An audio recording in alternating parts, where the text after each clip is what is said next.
오늘은 우리가 함께 나누고자 하는 말씀은 생명의 떡이신 예수 그리스도에 대한 가르침에 대해서 우리가 나누고자 합니다. 그러면 주님께서는 공생의 2년 후 그리고 3년 이제 시작되는 그쯤에 정말 매우 깜짝 놀랄 만한 기적을 베푸십니다. 매우 깜짝 놀랄 만한 기적이라고 하는 것은 오병이어의 기적입니다. 단 한 번도 들어본 적도 없었고 단 한 번도 이스라엘 민족이 본 적도 없는 어떻게 보리떡 5개와 물고기 2마리를 가지고 남자만 5,000명을 먹일 수 있느냐. 그러니까 그 놀라운 기적을 보고는 수많은 무리들이 어떻게 한 겁니까? 예수를. 이 세상의 임금. 와, 이 정도의 능력이 있다면 우리가 이 땅에 살아감에 있어서 우리의 삶의 문제, 우리가 생각하는 이 땅에서의 그런 먹을 것, 입을 것, 마실 것의 표면적인 이 문제를 예수라고 하는 이분은 반드시 해결할 수 있겠구나. 그러니까 예수를 억지로 뭐 하려고 한 겁니까? 임금을 삼으려고 예수 앞에 왔을 때 주님은 어떻게 하셨어요? 그들을 피해서 기도하러 산으로 올라가십니다.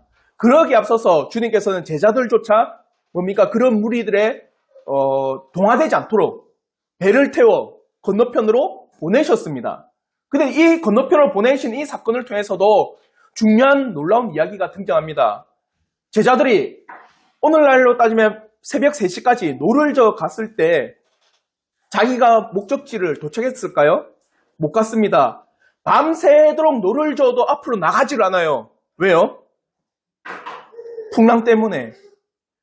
역풍이 부니까 아무리 노를 저어도 앞으로 가지 않고, 그래서 오병이어 사건 이후로 거의 4시간, 5시간 동안 노를 저어도 거의 5km밖에 못 갔고, 목적지는 더 멀리 있는데 그런 큰 고통 가운데 있는 제자들을 보고 주님 어떻게 하셨습니까? 무리를 걸어 예수님 옆에 그 제자들에게 가셔요. 그러니까 제자들이 볼 때는 무섭고 떨리는데 주님이 뭐라 하십니까? 나니 두려워하지 말고 담대히 그 고통에서 이겨 나오라. 그러니까 베드로는 그런 주님의 말씀을 듣고 말합니까? 주님은 참 주님이십니다. 주님이시기 때문에 나를 명하여 무리를 걸으라면 나도 무리를 걷습니다. 참 좋은 신앙입니다. 주님이 말씀하신다면 나는 그렇게 할 수가 있습니다. 내 능력이 아니라 누구의 능력? 주님의 능력과 주님의 말씀에 명하심이 있다면 나도 할 수가 있습니다. 참 순수한 신앙이지만 그 신앙은 오래가지 못했습니다. 왜? 베드로는 뭘 봤습니까? 풍랑을 봐요. 예수를 보고 끝까지 예수를 보고 걸어가야 되는데 풍랑을 보는 순간에 베드로는 연약하여 바다로 빠져들어갑니다. 그걸 통해서도 주님께서는 분명히 그 배에 탄 무리들을, 배에 탄 제자들에게 교훈을 하십니다. 과연 예수를 통하지 않고는 너희가 당도하고자 하는 목적지, 너희가 가고자 하는 그곳에 도착할 수 있느냐? 아니면 예수라고 하는 이분, 나를 통하지 않고서 너희가 이 땅에서 삶이라고 하는 것을 살고 영위할 수가 있느냐? 그러면 결코 예수를 통하지 않고는 우리가 이 땅에서의 삶뿐만 아니라 하나님 나라라고 하는 목적지에 갈 수가 없습니다. 그러니까 예수님께서 그 배에 오르시자마자 어떻게 한 겁니까? 제자들이 노를 젓지 않아도 건너편 마을로 가고자 하는 목적지로 도착해요. 놀라운 신성이 드러난 겁니다. 그러니까 그 배에 있던 모든 사람이 고백합니다. 뭐라고 합니까? 주는 하나님의 아들이십니다. 저는 이 고백이 우리 성도들의 고백이 되길 바라요. 여러분의 인생과 삶의 항해자가 되시고 또 여러분이 가야 될 최종 목적지인 하나님 나라라고 하는 그 최종 목적지에 누가 인도하신다? 예수께서 인도자가 되시고 뭡니까? 항해자가 되셔서 우리를 이끌어 주십니다. 그러면 한 주간 더욱더 예수 그리스도를 의지하고 나가는 게 우리가 해야 될 일이고, 더 중요한 것은 과연 예수는 누군가? 이 사실이 우리에게 정말 중요하다는 거예요. 예수가 누구인지를 제대로 보지 못하면 예수께서 정말 이 땅에 오셔서 하신 일들을 제대로 못 봅니다. 죄를 위해서 세상에 오신 예수 그리스도를 보지 않고 뭘 보는 겁니까? 단지 우리의 육신의 부족함을 채우는 그런 분만을 볼 뿐이에요. 그러니까 우리는 늘 가져야 될 인식, 예수 그리스도가 아니고서는 하나님 나라에 나는 갈 수가 없다. 이것뿐만 아니라 과연 이 예수라고 하는 이분은 우리의 육체적인 체험이 아니라 어떤 것, 우리의 죄된 영적인 문제들을 해결하기 위해서 이 땅에 육신을 입고 오셨다. 이 사실을 반드시 여러분이 어떻게 해요? 늘 새기셔야 돼요. 아시겠죠? 그리고 이제 건너편 마을에 도착하셨습니다. 그리고 일어난 사건이 바로 오늘 이 말씀이에요. 어떤 일이 일어났느냐? 22절부터 25절까지 예수를 찾으러 온 무리들과 더불어서 26절부터 27절까지 하나님의 일을 분명히 알아야 한다라고 권면하시는 예수 그리스도과 더불어 28절부터 31절까지는요. 어떻게 하면 영생을 얻을 수 있는지 질문하는 그 무리와 예수의 대답과 더불어 32절부터 33절까지는 참 생명의 양식이 되신 예수 그리스도에 대해서 우리에게 정말 잘 가르쳐주고 있습니다. 이 네 가지의 나눔을 통해서 우리가 한번 교훈을 얻도록 할게요. 첫 번째입니다. 22절부터 25절까지 얼마나 이 무리들이 노력하는지를 여실히 보여주고 있어요. 그러면 우리가 한번 요한복음 6장 22절부터 25절의 말씀 우리 한번 다 같이 한번 읽도록 하겠습니다. 시작! 이튿날 바다 건너편에 서 있던 무리가 배 한 척 외에 다른 배가 거기 없는 것과 또 어제 예수께서 제자들과 함께 그 배에 오르지 아니하시고 제자들만 가는 것을 보았더니 그러나 디베랴에서 배들이 축해서 축사하신 후 여럿이 떡 먹던 그곳에 가까이 왔더라. 우리가 거기에 예수도 안 계시고 제자들도 없음을 보고 곧 배들을 타고 예수를 찾으러 가버나움으로 가서 바다 건너편에서 만나 라비여 언제 여기 오셨나이까 하니. 보십시오. 원래라면 무리들이 이틀 동안 예수를 찾았어요. 근데 이틀 동안 찾아도 예수가 보입니까? 안 보입니까? 안 보였어요. 그러면서 무리들은 왜 예수님께서 안 보이시느냐? 제자들은 배 타고 보냈고, 근데 지금 그 곳에는 배가 한 척밖에 없는데, 예수님은 제자들이 탄 배를 안 탔잖아요. 그럼 배 한 척이 있다면 예수님은 지금 이곳에 있다라는 거잖아요. 배가 있으니까. 근데 예수님은 그 배를 안 타고 가셨습니다. 우리가 잘 알듯이 예수님 어떻게 가셨어요? 무리를 걸어서 갔습니다. 그러니까 이 무리들은 배가 있는 걸 보고 야, 예수가 이곳에 있겠구나 하고 온 사방팔방을 예수를 찾으러 돌아다닌 거예요. 이틀 동안. 근데 예수를 발견하지 못했습니다. 그러니까 이제 그 무리들이 예수님께서 제자들에게 한 말씀을 떠올립니다. 배를 타고 어디로 가라? 건너편 가버나움으로 가라. 그 말을 떠올리고는 이 무리들 또한 지금 예수가 여기 없다는 걸 보고는 어디로 갔겠다? 가버나움으로 갔겠구나 하면서 배 타고 그리로 다 갑니다. 놀랍죠? 안 놀랍나요? 며칠 동안 찾은 거예요, 예수를. 거의 3일. 이튿날 바다 건너편에 서 있던 무리들이 이튿날 동안 계속 찾다가 없으니까 배 타고 또 어디까지? 가버나움까지 쫓아가요. 그래서 여기서 찾으러라고 하는 이 헬라어 단어가 제테오라고 하는 헬라어인데요. 뜻이 이런 뜻입니다. 집요하게 찾다. 오늘날로 하는 스토킹. 집요하게 그 사람을 쫓아다니는 겁니다. 집요하게 예수가 있는지 없는지를 살피고 예수가 어디 있는지를 집요하게 찾으러 나갔어요. 왜 그랬을까요? 한번 보세요. 여러분이 TV나 어떤 뉴스를 보면 한때 이것 때문에 문제가 일어났는데 폐암 걸린 환자, 폐암 말기 환자가 개 구충제를 먹으면 낫는다라는 속설이 있었습니다. 근데 우리나라 이거 뒤집어 놨거든요. 그래서 어떤 유튜버가 개 구충제를 먹고 폐암 말기가 호전되었다는 소식이 퍼지자 폐암을 걸린 모든 사람이 뭘 찾으러 다니는지 아세요? 개 구충제를 찾으러 다녀가지고 약국마다 개 구충제가 다 떨어졌어요. 그래도 그 개 구충제를 찾으려고 전국 약국이나 약국을 다 돌아다닙니다. 왜 그럽니까? 간절하기 때문에. 뭐가 간절해요? 그 병에서 나올 수 있는 길이라고 하는 거예요.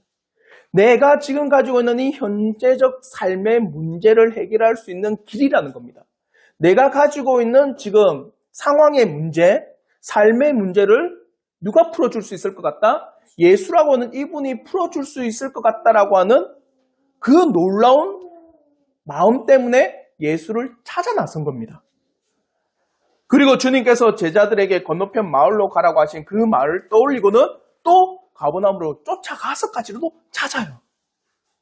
대단한 열심입니다. 맞죠? 자, 이 열심을 여러분이 기억을 하세요. 그리고 이제 두 번째, 건너편 마을에서 예수님을 만나셨어요. 근데 예수님께서는 이 무리들이 왜 자신에게 온지를 분명히 아십니다. 그래서 두 가지. 그들이 왜 찬지 마음의 근본을 밝히시고, 그래서 똑바로 하라고 권면하세요. 그게 바로 26절과 27절인데, 먼저 요한복음 6장 26절의 말씀을 우리 한번 다 같이 한번 읽겠습니다. 시작. 예수께서 대답하여 이르시되 내가 진실로 진실로 너희에게 이르노니 너희가 나를 찾는 것은 표적을 본 까닭이 아니요 떡을 먹고 배부른 까닭이로다. 집요하게 예수를 찾은 이 무리들의 그 마음의 핵심을 딱 집어주세요. 집요하게 나를 찾은 이유가 뭐냐? 나를 그렇게 집요하게 스토킹하듯이 그렇게 온 갈릴리 바다를 다 뒤지듯이 나를 찾은 그 근본의 원인과 목적과 이유가 무엇이냐? 분명히 주님은 사람의 마음을 아십니다. 다른 말해서 여기 여러분의 마음도 누가 아실까요? 주님이 아십니다. 왜 나에게 나와 예배를 드리고 있는지 그 마음의 중심을 주님은 분명히 아시고는 그 마음을 콕 집어주세요. 너희들은 나를 찾는 게 표적을 본 까닭이 아니다. 뭐 때문에 나를 찾았다?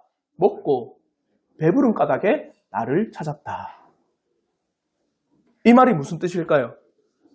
표적을 보고 찾은 까닭이 아니다. 그러면 그 이전에 어떤 일이 일어났습니까? 기적, 오병이어의 기적이 일어난 거예요. 그러면 오병이어라고 하는 이것은 단지 보리떡 5개와 물고기 2마리를 우리가 배불리 먹었다 이런 의미가 아니다. 이 오병이어라고 하는 것은 무언가 예수가 어떠한 분인지를 나타내고 가리키고 명백하게 그분이 누구인지를 알려주는 표적이다. 그러면 오병이어를 통하여서 이들이 겪어야 되고 이들이 생각하게 된 게 뭡니까? 과연 역사 이래로 우리 민족에게 이런 위대한 기적이 일어났던가? 그러면 이 예수라고 하는 이분을 볼 때 어떤 생각이 들어야 됩니까? 과연 저는 누구인가? 이런 놀라운 기적을 일으킬 수 있다면 과연 우리의 눈앞에 보여지는 저분은 어떤 분인가? 사람으로서는 도저히 이런 표적이 일어날 수가 없는데 과연 사람이신 저분이 어떤 분이기에 이 위대한 표적을 일으켜 나가는가? 그러면서 예수를 제대로 봐야 돼요. 근데 그 무리들은 예수를 어떻게 본 겁니까? 우리가 오병이어를 통해서 나눴던 것처럼 단순히 우리의 현재적 삶만을 위한 분, 현재적 내 고통을 해결하는 분, 그분의 뭡니까? 현재적 삶만을 해결하는 그것 이상 또 그것 이하도 아닌 단지 현재적인 위치에서만 예수를 본 겁니다. 이렇게 이들의 의도와 마음의 의중을 확실하게 가르쳐 주세요. 자요, 이게 왜 중요하냐? 여러분의 마음의 중심에 내가 참 죄인입니다 라고 하는 그 사실이 확실히 가르쳐지지 않으면 누구를 안 보는지 아세요? 내 죄를 사하시는 예수를 안 봐요. 그러니까 내가 거듭난다. 내가 진실 하나님의 백성이 된다. 내가 하나님 나라의 자녀가 된다라고 하는 그 사실은요. 과연 이 말씀을 통해서 우리의 마음에 깊이 있는 이 죄성을 확 끄집어내요. 여러분 마음에 있는 그 죄성을요. 여러분 마음에 밝혀 보여가지고 나는 죄인이구나를 명백하게 깨닫게 해주십니다. 그렇게 죄인임을 확실하게 깨닫게 해주고 마음의 패부를 살피시고 마음을 완전히 뒤집어 놓으시고는 어떻게 하는 겁니까? 그러면 내 죄를 어떻게 사할 수 있느냐? 그래서 누구에게 달려가게 해요? 예수께 달려가게 하는 겁니다. 그러니까 이 무리들은 예수님께서 이들의 마음의 중심을 확실하게 보여주셨어요. 너희는 나를 찾는 게 그 표적을 보는 게 아니라 배부른 까닭에 찾았다. 그러니까 그렇게 하지 말아라. 그러면서 예수님은 정당하게 예수님을 찾아야 될 이유를 가르쳐 주세요. 그게 바로 27절입니다. 우리 한번 요한복음 6장 27절 말씀 우리 한번 다 같이 한번 읽겠습니다. 시작. 썩을 양식을 위하여 일하지 말고 영생하도록 있는 양식을 위하여 하라. 이 양식은 인자가 너희에게 주리니 인자는 아버지 하나님께서 인치신 자니라. 보세요. 거의 3일 동안 예수를 찾았잖아요. 얼마나 일한 겁니까? 여러분 3일 밤낮 일하면은 대단한 노력이죠. 근데 그들이 그렇게 대단한 노력을 기울이고 대단한 에너지를 쏟고 대단한 힘을 쏟았던 거는 어떤 걸 위해서? 썩을 양식을 위해서 그렇게 한 거예요. 썩을 양식을 위해서 그렇게 일을 하지 마라. 그러면 어떤 사람이 이렇게 이야기합니다. 그럼 이제부터 나는 육체적인 노동을 하지 말아야 되겠다. 그 말입니까? 주님이 말씀하시는 바는 이겁니다.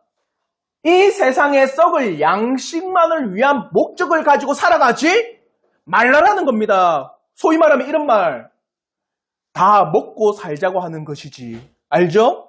내가 일하는 이유는 먹고 살자는 것 외에는 없다라는 겁니다. 잘 먹고 잘 살기 위해 다른 사람들보다 더 고급진 음식을 먹기 위해 일할 뿐이다.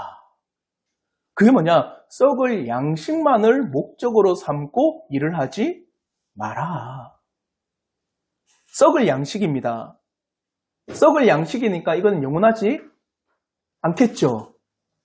그러니까 썩을 양식은 바로 이 땅의 음식들, 이 땅에 먹고 마시고 입는 것들, 이 땅에 있다가 사라지는 것들, 그와 더불어 이 땅에 썩어질 세상의 권력들, 이걸 너희들의 마음의 중심을 가지고 또 내 마음에 그것을 틀어놓고 너희는 삶을 영위하지 말라라는 겁니다.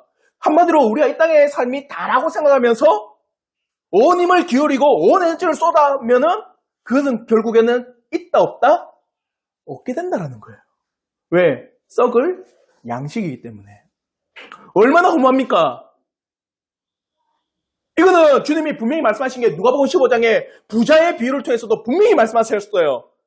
부자가 그 당시에는 가장 큰 노동의 일은 뭡니까?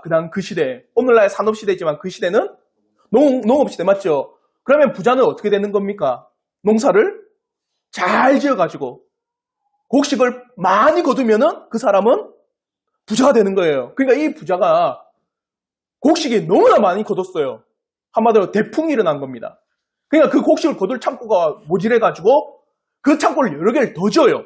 그 여러 개를 더 지어도 곡식이 넘쳐났습니다. 그러자 그 부자가 뭐라는 줄 아세요?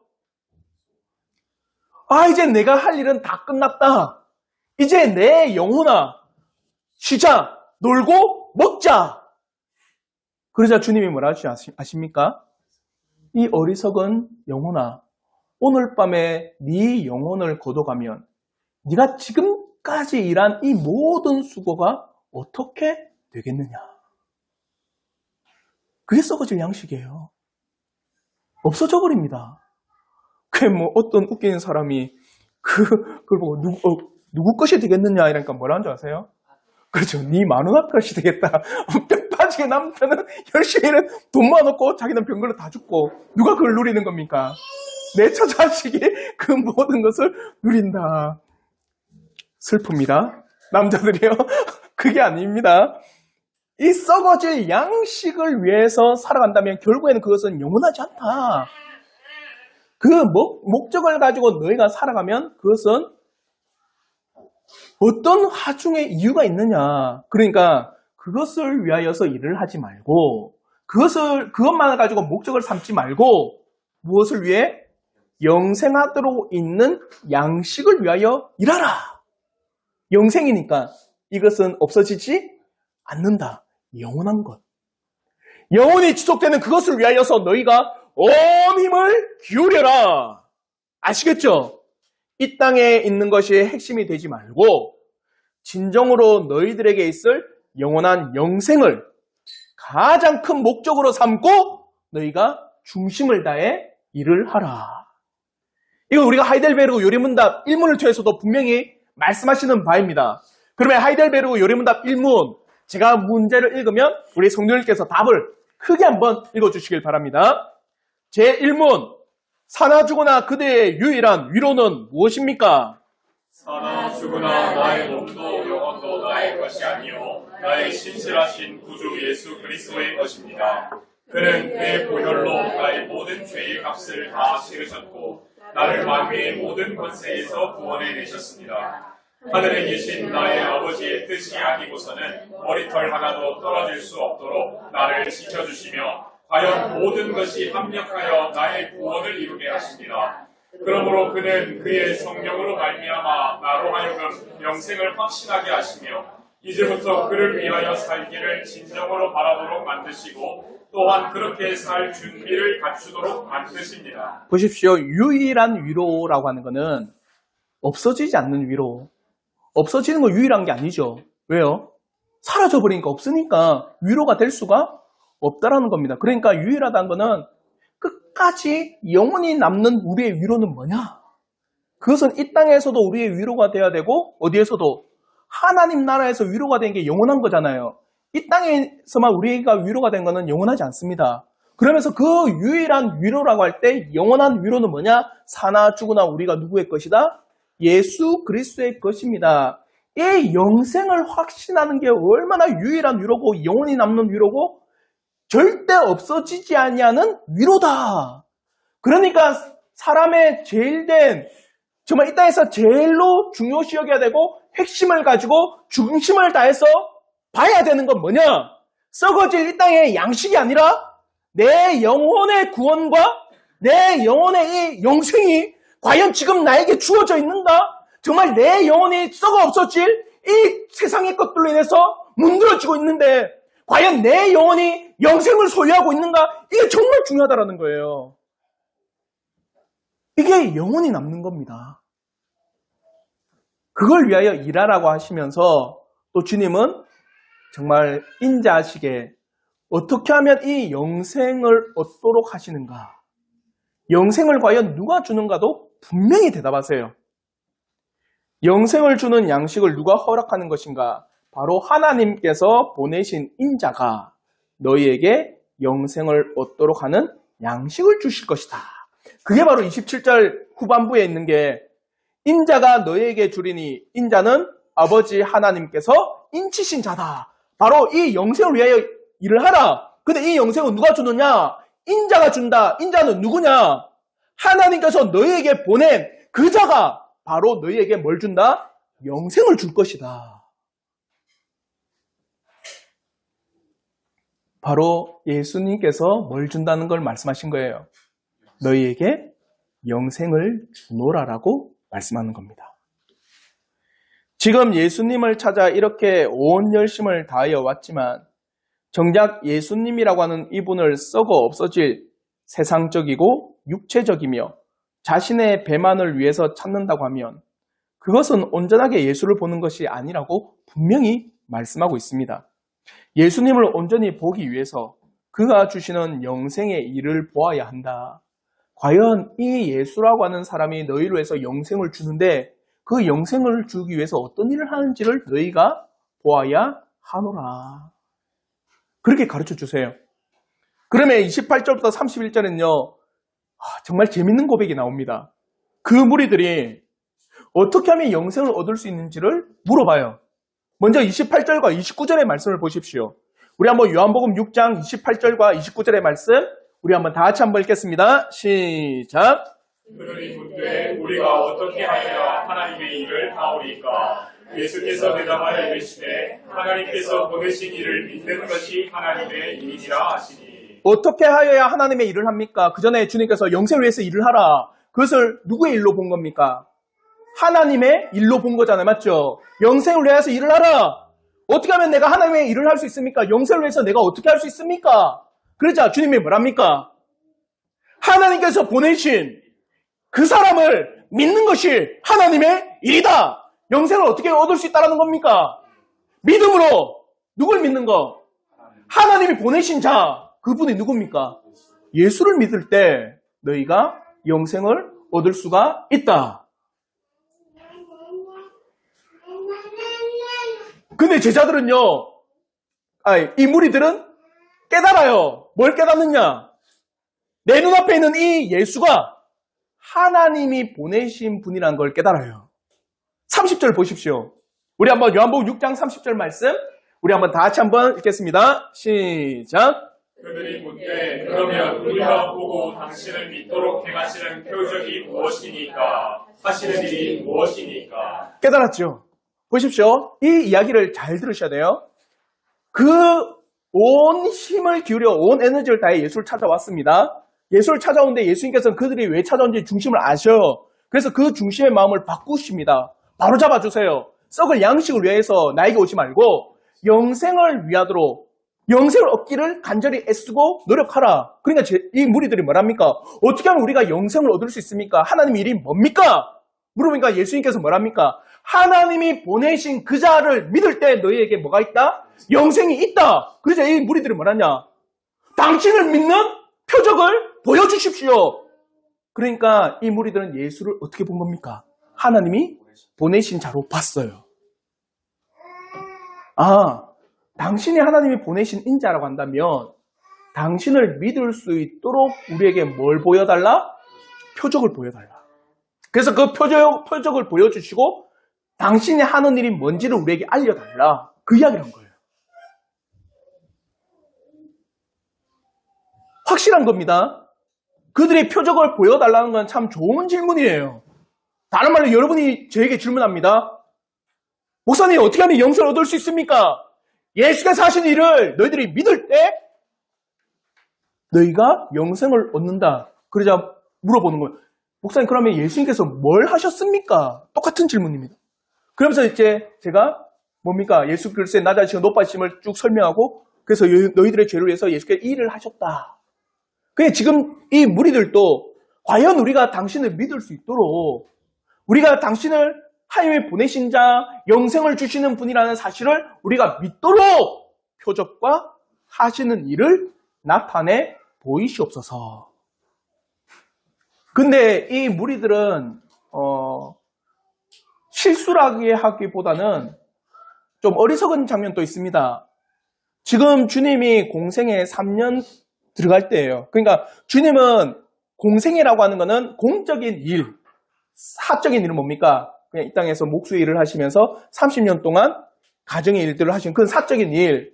그래서 30세부터 33세까지는 공적인 일, 하나님 나라의 일을 하시는 데예요. 그러니까 지금 하나님 나라의 일이 1년밖에 안 남았습니다. 그러니까 공생의 1년과 2년 동안 얼마나 많은 이적을 보여주셨어요. 맞죠? 끊임없이 가르쳤고 끊임없이 기적을 행하셨고 끊임없이 이 무리들에게 본인이 누구인지를 나타내 보이셨습니다. 근데 그 모든 2년 동안의 사역에 대해서 이들은 믿었다 안 믿었다? 안 믿으니까 다시 또 표적을 보여달라는 거예요. 아시겠죠? 그러면서 이 무리들이 위대한 표적에 대한 예를 하나 딱 듭니다. 그게 뭐냐? 31절의 말씀입니다. 우리 한번 요한복음 6장 31절 말씀 우리 한번 다 같이 한번 읽겠습니다. 시작. 기록된바 하늘에서 그들에게 떡을 주어 먹게 할까 함과 같이 우리 조상들은 광야에서 만나를 먹었나이다. 표적을 보여주십시오. 근데 주님께서 2년 동안 계속 표적 보여주셨어요. 3일 전에도 표적을 보여주셨어요. 어떤 표적? 오병이어 표적 보여주셨습니다. 근데 그걸로는 성이 안 차요. 뭘 보여달라는 거예요? 어떤 표적?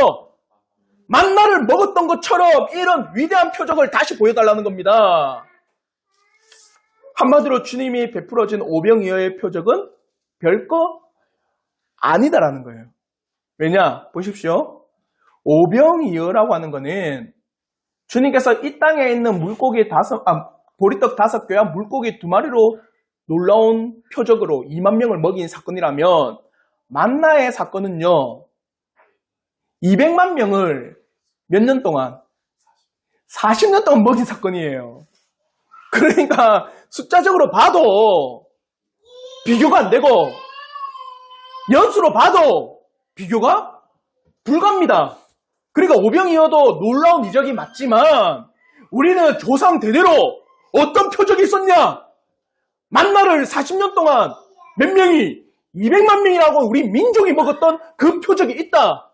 그러니 이러할 정도의 표적을 보여달라. 아시겠죠? 이보다 더 위대한 표적을 당신이 우리에게 보여주십시오. 그러면 우리가 다음 주에 살펴볼 게 그겁니다. 이런 만나의 표적보다 더 위대한 표적인 예수 그리스도의 뭡니까? 십자가의 사건, 그걸 가르쳐줘요. 아시겠죠? 이렇게 표적을 보여달라고 하는 이 무리들에게 주님은 32절과 33절을 통해 자신이 이 만나와 같은 참떡임을 말씀하시고 나타냈어요. 먼저 우리 6장 32절 말씀 우리 한번 다 같이 한번 읽겠습니다. 시작! 예수께서 이르시되 내가 진실로 진실로 너희에게 이르노니 모세가 너희에게 하늘로부터 떡을 준 것이 아니라 내 아버지께서 너희에게 하늘로부터 참떡을 주시나니. 만나라고 하는 것은 모세가 준 게 아닙니다. 누가 준 거예요? 하나님께서 하늘로부터 너희에게 내려준 게 만나다. 근데 여기에는 재밌는 게 복선이 돼 있습니다. 뭐냐? 오병이어는 누가 준 겁니까? 직접적으로 예수님께서 보리떡 5개와 물고기 2마리를 축사하시고 준 거예요. 만나는 하늘로부터 누가 준 겁니까? 하늘로부터 하나님으로부터 베풀어진 게 만나. 그러면은 모세를 통해 준 게 아니라 하나님께서 주신 게 만나잖아요. 그러면 이스라엘 민족은 만나를 통해서 누굴 봐야 돼요? 하늘을 봐야 됩니다. 자요. 오병이어는 예수님께서 그들에게 나눠주신 겁니다. 맞죠? 누가 준 겁니까? 예수님이 준 거죠. 그러면은 이 무리들은 예수님을 어떻게 봐야 돼요? 하나님을 봐야 돼요. 이게 복선이 깔려 있는 겁니다. 만나는 모세가 준 게 아니라 하늘로부터 하나님이 내려주신 거다. 오병이어는 내가 너희에게 물고기 2마리와 보리떡 5개로 양식을 베푼 거다. 그러니 오병이어를 통해서 예수를 볼 때 하나님으로 봐야 됩니다. 그러면서 이 모세를 통해서 만나를 베풀어 준 거는 하나님이 베풀어 준 놀라운 기적임을 보고 하나님을 믿고 나가야 됩니다. 그러면서 그 만나는 모형이고 참떡이 아니었다. 참떡이 아니다라고 하는 게 뭐냐? 헬라어로 보면 부정어가 사용되어 있는데 이 만나는 너희들에게 영원히 있는 떡이 아니었고 몇 년 동안 먹은 겁니까? 40년 동안 어떻게 해요? 매일 나가서 먹어야 되는 떡이었어요. 그러니까 영원한 떡이 아니고 모형이고 그림자고 이 만나는 누구를 가르쳐준다? 예수라고 하는 이 참떡을 가르쳐주는 거다. 참이기 때문에 온전하고 바른고 진짜다. 만나는 그 순간에 생명을 준 것이지만 이제 하늘로부터 온 참떡은 바로 구원의 양식, 온전하고 진짜 양식이 될 것이다. 만나는 그림자였고 이제 진짜 떡을 주실 것이라고 말씀하고 있습니다. 그러면 주님께서는 33절에 분명히 우리에게 이렇게 말씀하십니다. 우리 한번 요한복음 6장 33절 말씀 우리 한번 다 같이 한번 읽도록 하겠습니다. 시작. 하나님의 떡은 하늘에서 내려 세상에 생명을 주는 것이니라. 하나님의 떡은 하늘에서 내려 세상에 생명을 준다. 여기서 준다라고 하는 헬라어가 디두스라고 하는 헬라어인데 현재 분사 진행형으로 되어 있습니다. 진행형이니까 그친다, 그치지 않는다, 그치지 않는다. 만나는 가나안에 들어가자마자 그쳤어요. 근데 하늘에서 주는 참떡은 너희들에게 생명을 영원히 주는 진짜 떡이 될 것이다. 여기까지가 참 생명의 떡이신 예수 그리스도. 그러면 이제 이어서 뭐라고 한 줄 아세요, 주님이? 그럼 그 떡이 누굽니까? 누구라 할까요? 내가 바로 너희에게 생명을 주는 참 떡이니라. 그러니 내 살을 먹지 않고 내 피를 마시지 않는 자에게는 영생이 없도다. 그 말씀하세요. 다음 주에 우리가 글을 한번 살펴볼게요. 자, 오늘은 보십시오. 그 무리들이 얼마나 힘들여서 예수를 찾아갔는가. 뭐 때문에 찾아갔습니까? 단지 배를 불려줬다고. 이 세상의 것을 내게 채워줬다고. 나의 지금 현재적인 삶과 현세적인 삶을 해결해 줄 것 같으니까 예수를 온 힘을 기울여서 찾았습니다. 여러분 이것을 통해서 여러분 교훈을 얻으셔야 돼요. 첫째로 진정 참된 영의 생명이 되신 예수 그리스도를 알기를 여러분 정말 이와 같이 애쓰십니까? 아니 여러분 세상에 일을 할 때 그냥 그렇게 일을 하지 않잖아요. 여러분이 공부를 하든 아니면은 세상에 수많은 일들을 해 나갈 때 최선을 다하지 않습니까? 뭐 설렁설렁하나 상사가 말하면은 뭐 대충대충 하죠. 이렇게 일하는 사람 없습니다. 잘리니까. 그러니까 안 잘리기 위해서 어떻게 해요? 밤을 새워가면서도 프로젝트 완성해야 되고, 밤을 새워가면서 그 일을 해결해야 되고, 밤을 새워가면서 그 일들을 완수해 나가야 됩니다. 영생 때문에 그럽니까? 뭐 때문에 그래요? 이 땅에 내가 나의 가정을 이루어 나가고, 내 삶을 영위하고, 내가 먹고 마시고, 이 땅에서 내가 써야 될 것들과, 내가 이 땅에서 사용돼야 될 것들 때문에 여러분이 이 땅에 있는 삶에서 직장과 학업과 가정과 수많은 일들에서 그렇게 애를 쓰지 않습니까? 맞죠? 그 여러분에게 질문을 딱 하셔야 돼요. 이 무리들과 같이 과연 나는 내 모든 삶의 중심이 이 세상에 딱 붙잡혀가지고 이 세상의 삶에서만 나는 살아가고 있는가? 아니면 정말 나는 영생이라고 하는 이 놀라운 사실에 대해서 그렇게 간절하고 그렇게 애타며 그렇게 영생이라는 것을 내가 가지기를 정말 간절히 소망하고 있는가? 질문해 보셔야 돼요. 아시겠죠?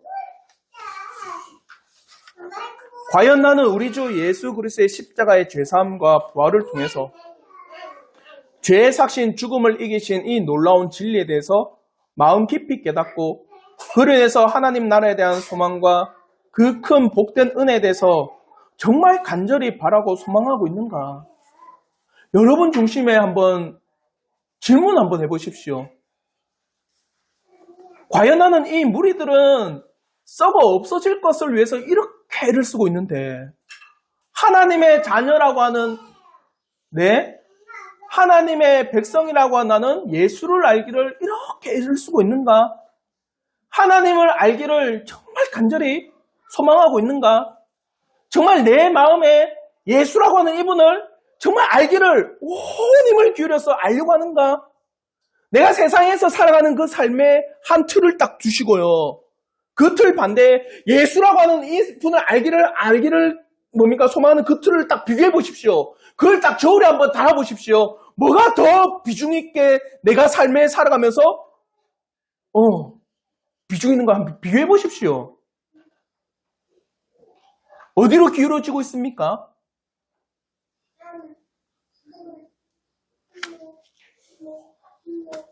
이 무리들은 정말 자신의 그 삶만 어떻게 해결할 수 있다라면은 전부 다였어요. 그러니까 밤이 맞도록 이틀밤, 사흘밤을 누굴 찾아 헤맸어요? 예수를 찾아 헤맸어요. 근데 우리는 예수라고 하는 이분이 우리에게 영생을 주시는 분임을 알고 있잖아요. 맞죠? 그러면은 우리는 영원한 것을 찾아 나가는 사람이고 영원한 하나님 나라를 소망하며 살아가고 있는 사람이라면 이 세상의 일에 그렇게 에너지를 쓰는 것뿐만 아니라 어떻게? 하나님의 나라라고 하는 것, 영생이라고 하는 것, 예수라고 하는 이 알들과 이 은혜를 간절히 열망하는 게 더 높아져야 돼요. 아시겠죠? 우리 성도들에게 이 은혜가 있기를 바랍니다. 예수를 알기를 간절히 애쓰십시오. 하나님의 말씀 가운데 하나님 나라를 알기를 부단히 애를 쓰십시오. 어떻게 하면 예수를 알 수 있을까? 어떻게 하면 하나님 나라의 위대한 은혜를 내가 깨달을 수 있을까? 부단히 그 중심을 가지고 또 이 한 주간을 살아가십시오.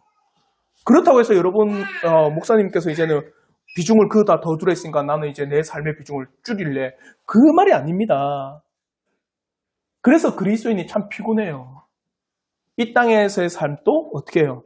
최선을 다해서 살아가실 뿐만 아니라 그것이 우리의 영원한 목적이 아님을 깨닫고 그와 더불어서 더 뭡니까? 하나님 나라 영생 구원이라는 것에 더 마음을 쏟고 나가셔야 됩니다.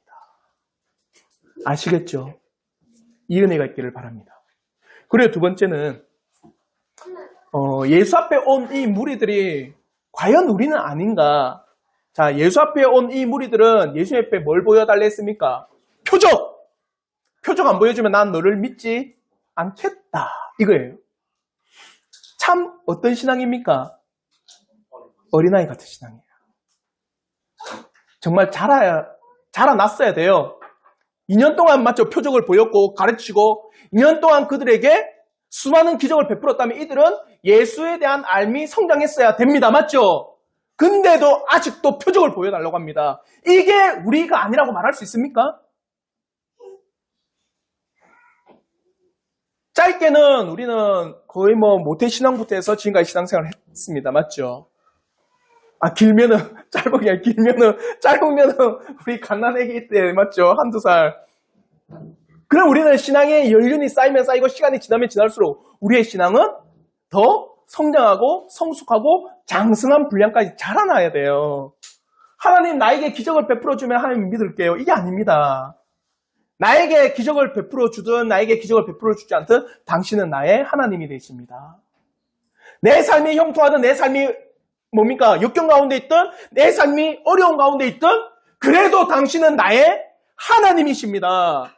내가 믿음으로 말미암아 내 삶이 큰 곤욕을 치른다 할지라도 당신은 나의 구원자가 되십니다. 정말 여러분의 신앙이 나날이 성장해야지 어제나 오늘이나 영원토록 동일한 신앙이 되면 됩니까?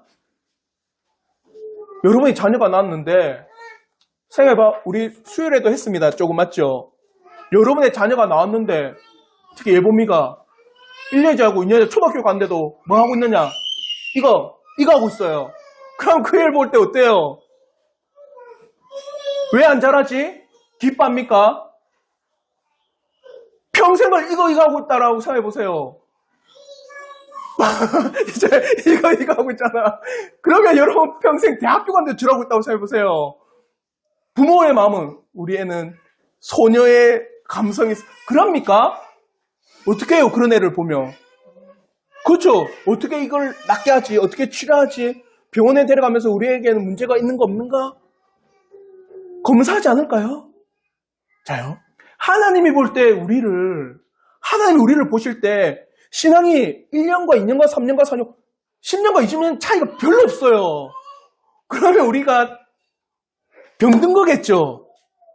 하나님이 보실 때 얼마나 답답하시고 하나님이 보실 때 자라지 않는 우리의 모습 볼 때 그래, 너는 유아기적 신앙 가운데서 어린아이가 감성 그렇게 보실까요? 아닙니다. 정말 우리는 믿음 가운데 성숙한 신앙을 가지셔야 돼요. 그러므로 우리 마지막으로 히브리서 5장 12절의 말씀 우리 한번 마지막으로 읽고 우리가 말씀을 마치도록 하겠습니다. 우리 히브리서 5장 12절의 말씀 우리 한번 다 같이 한번 읽겠습니다. 시작.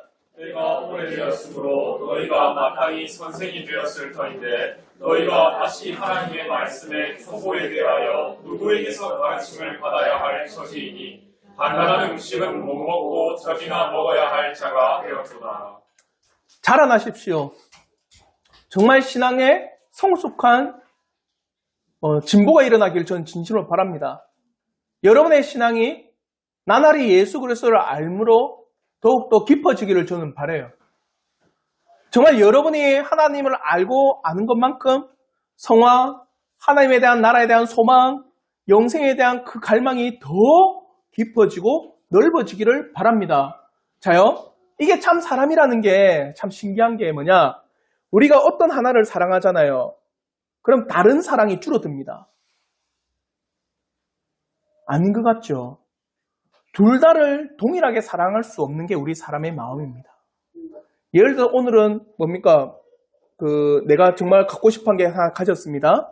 근데 그게 영원토록 그에 대한 애착이 있을까요? 시간이 지나고 때가 지나면 그 애착은 사라지고 다른 애착이 딱 일어납니다. 그러니까 여러분이 이 세상의 삶에 대해서 애착을 가지지 않고 이 세상의 삶에 대해서 미련을 버린다. 그거는 우리 안에 뭐가 더 클 때예요?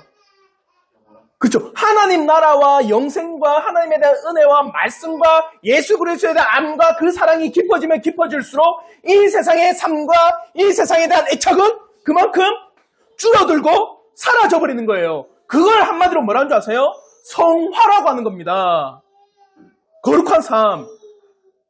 시간이 지나면서 하나님 아는 것만큼 이 세상에 대한 내 삶과 이 세상에서 내 삶을 십자가에 못 박는 그 거룩한 삶이 깊어지고 넓어지고 높아지고 풍성해지는 거예요. 아시겠죠? 이 은혜가 있길 바랍니다. 첫째는 정말 영생을 위한 하나님 나라에 대한 그 놀라운 은혜를 갈망하십시오. 그와 더불어 성숙한 신앙으로 그 놀라운 하나님의 나라와 영생과 구원에 대한 그 은혜가 깊어지면 깊어질수록 이 세상의 애착이 사라질 때 더욱더 거룩한 믿음의 길을 걸어가십시오. 장성한 분량까지 자라나는 신앙이 되기를 진심으로 바랍니다. 아시겠죠? 이 은혜가 또 이 한 주간 우리 성도들에게 있는 은혜가 되고 다음 주에 우리가 참떡이신 이 예수 그리스도가 어떻게 예표되고 있는지 나타나고 있는지 그 사실에 대해서 우리가 나누도록 하겠습니다. 잠시 기도하겠습니다.